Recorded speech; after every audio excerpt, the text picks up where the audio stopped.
Yes, ni The Quick Time is News nk'ibisanzwe. Nanone kandi ni munyemerere tugire icyo dutangaza muri uyu mugoroba, aho Minisitiri Nduhungirehe yamaganye umuvugizi wa FARDC wazuye amateka 10 y'abahutu. Ni Minisitiri rero w'ububanyi n'amahanga n'ubutwererane Ambasaderi Olivier Nduhungirehe yamaganye umuvugizi w'ingabo za Repubulika Iharanira Demokarasi ya Kongo General Major Sylvain Ekenge wazuye amategeko 10 y'abahutu yanditswe na Gitera Habyarimana Joseph.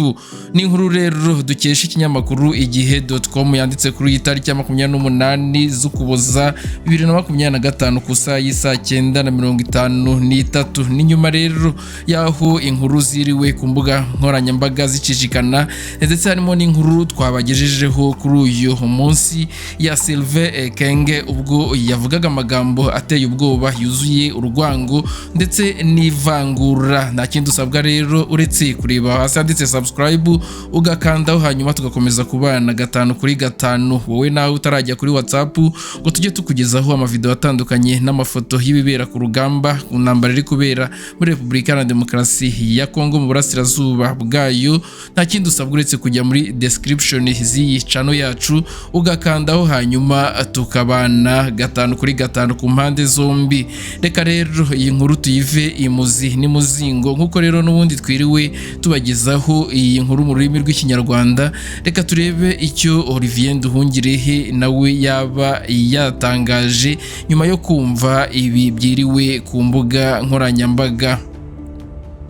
Ni ku mugoroba rero wa tariki ya 27 Ukuboza 2025 ubwo General Major Ekenge yari kuri televiziyo ya RDC RTNC, aho yavuze ko gushakana n'umugore w'umututsikazi bisaba kwigengesera kuko batabyarana nabo badahuje ubwoko.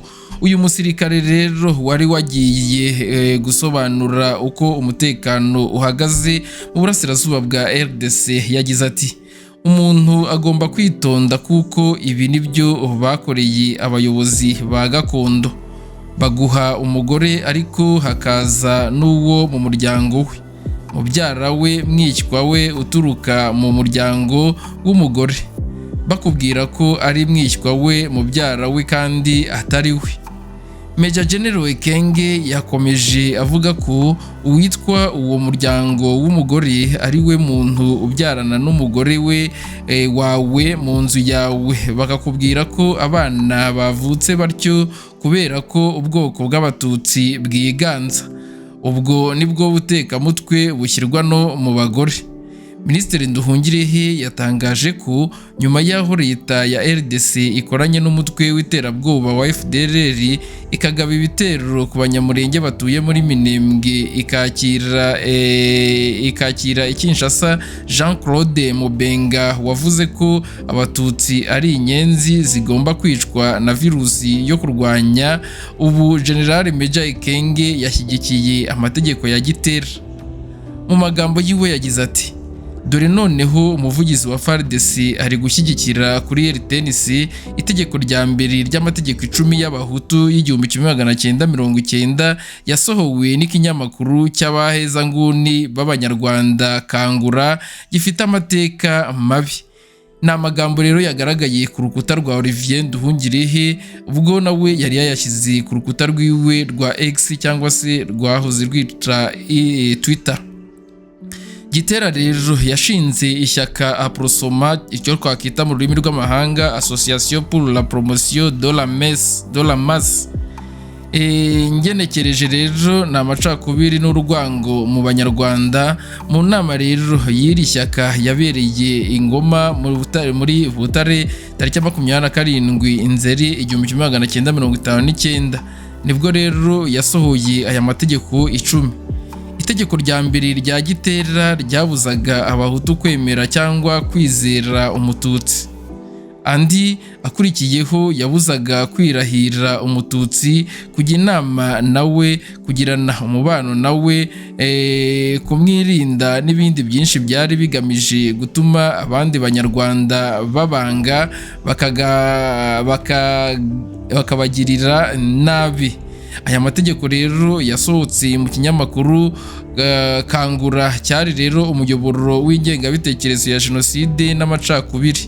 Muri nimero yayo rero tariki ya 6 Ukuboza 1990, Minisitiri Nduhungirehe yatangaje ko ubwo General Major Ekenge yavugaga aya magambo yasomaga inyandiko yanditswe n'abacurabwenge barimo Prof Philippe Regency, kuko ijambo ubwenge uyu musirikare yibanzeho rikunda gukoreshwa n'uyu mubirigi mu gihe asobanura abatutsi.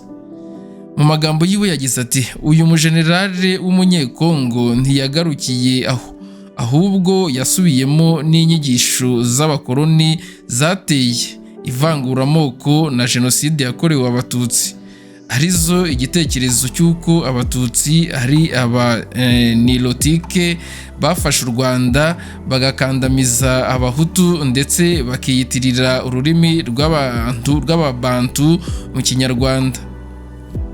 Minisitiri Nduhungirehe yatangaje ko niyo Perezida Felix Tshisekedi yakweguza General Major Ekenge kubera gukorwa n'isoni cyangwa bitewe n'inama yahabwa n'inshuti zo mu burengerazuba bw'isi, abanyekongo b'abatutsi batazabura kugirwaho ingaruka n'amagambo ye mu gihe umuryango mpuzamahanga ukomeje guceceka no kurebera. General Major Ekenge rero yavuze ko gushakana n'umututsikazi bisaba kwitonda. Naho Minisitiri Nduhungirehe yagaragaje ko amagambo ya General Major Ekenge ari mu itegeko rya mbere mu mategeko 10 y'abahutu. Nkuko rero twagiye tubasobanurira iyi nkuru, n'ubundi reka tubereke indi nkuru nayo ijyanye nayo. Ni inkuru nayo dukesha ikinyamakuru igihe.com, aho RDC yongeye kwerura urwango ifitiye abatutsi biswe inyenzi virusi, kandi ngo abatutsikazi ni abo kwitonderwa. Ngira ngo rero twihuse cyane, iyi nkuru nayo n'ubundi yanditswe kuri iyi tariki ya 28 z'Ukuboza 2025 ku isaha ya 5:34. Byumvikana ko yanditswe nyuma y'iyi nkuru n'ubundi tumaze kubagezaho. Ni ubutegetsi rero bwa Repubulika Iharanira Demokarasi ya Kongo, aho bwongeye nabwo kugaragaza byeruye urwango rufitiye abatutsi, aho bava bakagera no kurushyigikira basobanura ko ari abantu babi bakwiye kwitonderwa. Mu buryo bwatunguranye cyane rero tariki ya 22 Ukuboza 2025, Perezida wa RDC Felix Antoine Tshisekedi Tshilombo yakiriye abanyekongo babiri baba muri Leta Zunze Ubumwe za Amerika, Jean-Claude Mubenga na Kalonji Kabamba wa Mulumba.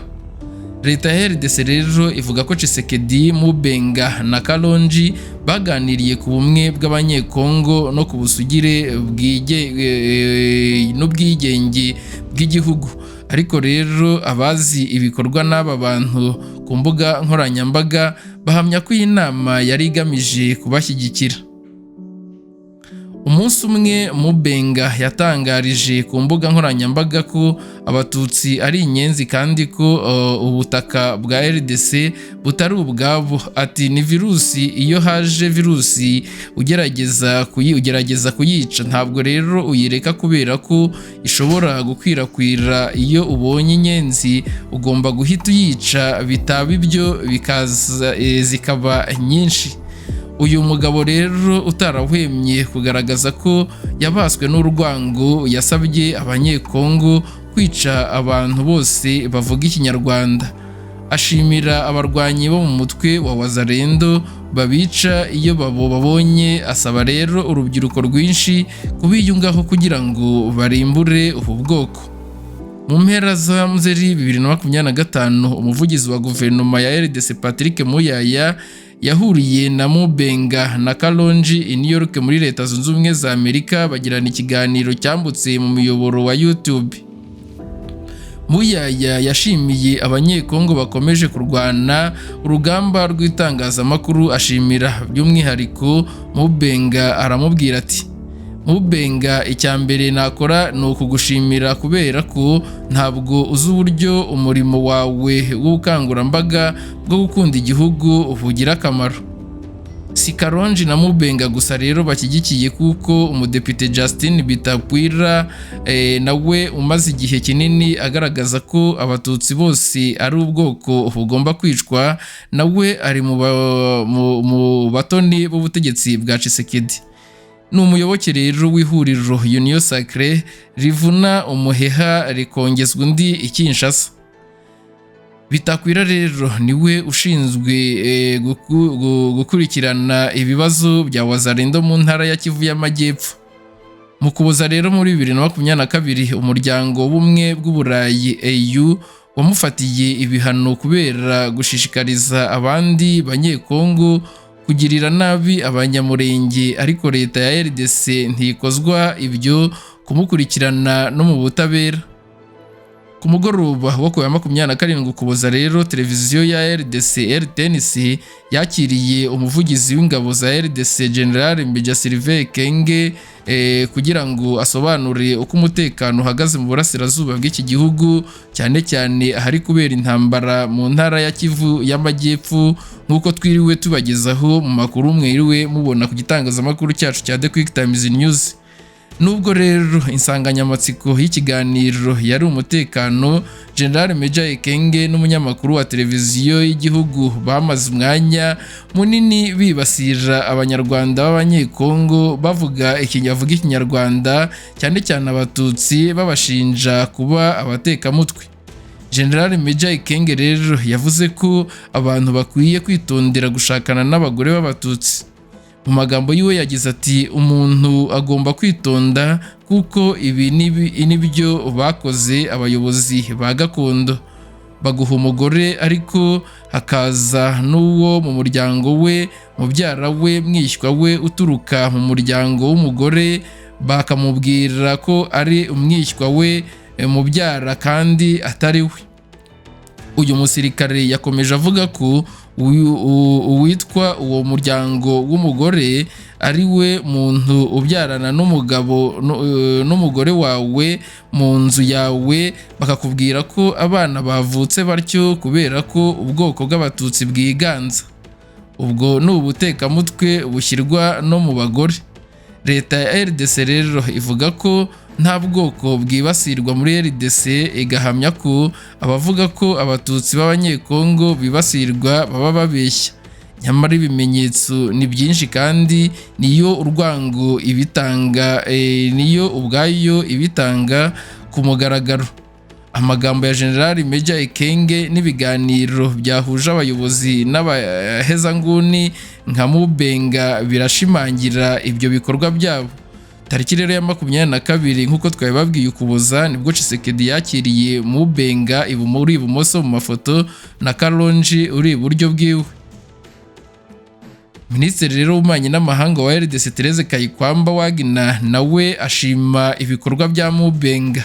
Ni The Quick Times News rero nk'ibisanzwe, nta kindi usabwa wowe utasobanukiwe inkuru yose y'ibyo General Meja Ekenge yavuze mu rurimi rw'ikinyarwanda, nta kindi usabwa uretse kujya ku kinyamakuru cyacu The Quick Times News ukareba inkuru twiriwe dukora uyu munsi, hanyuma ukarushaho gusobanukirwa n'urwo rwango rwo kwibasira barimo abatutsi bavuga ururimi rw'ikinyarwanda bari mu burasirazuba bwa Repubulika Iharanira Demokarasi ya Kongo. Ni amagambo menshi yaragerageje kuvuga, ndetse twatangiye tubabwira yuko Minisitiri Nduhungirehe yabyamaganiye kure, ndetse yamagana n'uyu muvugizi wa FARDC yagaragaje yuko ibyo yavuze byose yabisomaga mu mategeko 10 y'abahutu. Ni mu gitabo rero yavuze yuko ari icyanditswe. Ni The Quick Times News rero nk'ibisanzwe, nta kindi usabwa uretse kureba aho hasi ndetse subscribe ugakandaho, hanyuma tugakomeza kubana 5 kuri 5 muri aya makuru ndetse n'ayandi. Qui fait que lorsque vous épousez aujourd'hui une femme toute, il faut faire attention. Ah bon? Oui, il faut faire attention parce que si vous êtes responsable, et c'est ce qu'ils ont fait avec les chefs coutumiers, les grands chefs coutumiers un peu partout, on vous donne une femme, mais vous allez recevoir un membre de la famille, un cousin, un neveu qui viendra chez vous. De la famille de la femme. De la femme. Et on va vous présenter comme le neveu, le cousin. alors que ce n'est pas un neveu, ce n'est pas un cousin, c'est la personne qui viendra faire les enfants avec votre épouse à la maison. Et on vous dira que non, les enfants naissent Tutsi comme des Tutsis parce que la race Tutsi est supérieure, alors que c'est une perfidie. C'est toujours la perfidie, Tout à fait. Ubwenge. inculquée même chez les femmes tous. Effectivement. Là, c'est très dangereux. Moi, général, voulez-vous dire que les Rwandais aujourd'hui sont capables de tout, parce que vous parlez des Ubwenge, on est en train d'inculquer le mensonge, la perfidie, le non-respect des engagements aux tout petits, et quand ils grandissent, on assimile cela à de l'intelligence. Pensez-vous que le Rwandais ou le Rwanda aujourd'hui est capable de tout? Oui, le Rwanda est capable de tout. Et le pouvoir rwandais est déterminé à déstabiliser la République démocratique du Congo, à déstabiliser notre pays et ses institutions. Et c'est pourquoi j'interpelle tous les Congolais